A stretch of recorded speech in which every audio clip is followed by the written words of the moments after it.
आपली मुलं आपल्या कुटुंबाचा आधारस्तंभ आणि आपल्या राष्ट्राची संपत्ती असल्यामुळे आज मला पालकांशी खूप महत्त्वाच्या विषयावरती चर्चा करायची आहे। हे पहा, आपण आपल्या मुलांना फक्त वाढवतो, घडवत नाहीये। वाढवणं आणि घडवणं यामध्ये खूप मोठा जमीन आसमानाचा फरक आहे। हे आपण सर्वप्रथम व्यवस्थितरित्या समजून घेतलं पाहिजे। आपण आपल्या मुलांच्या तब्येतीची काळजी घेतो, त्यांच्या खाण्यापिण्याची काळजी घेतो, त्यांच्या उंचीची काळजी घेतो, त्यांच्या स्मार्ट लुकिंगची सुद्धा काळजी घेतो, पण आपण आपल्या मुलांच्या ब्रेनची कधीच काळजी घेत नाहीये। लक्षात घ्या, ब्रेन भारी तर आपण जगात भारी।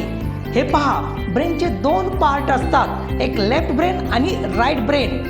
मग पहा, लेफ्ट ब्रेन हा अकॅडमिक ब्रेन असतो, म्हणजे जी मुलं अभ्यासात हुशार असतात, त्यांना अभ्यासाची गोडी असते, स्पर्धा परीक्षेची आवड असते, त्यांचा लेफ्ट ब्रेन हा चांगल्या पद्धतीने डेव्हलप झालेला असतो। तर राईट ब्रेन हा क्रिएटिव्ह आणि आर्टिस्टिक ब्रेन असतो, म्हणजेच नृत्य, कला, संगीत, चित्रकला आणि ज्या मुलांना मैदानी खेळाची आवड आहे अशा मुलांचा राईट ब्रेन हा चांगल्या पद्धतीने डेव्हलप झालेला असतो।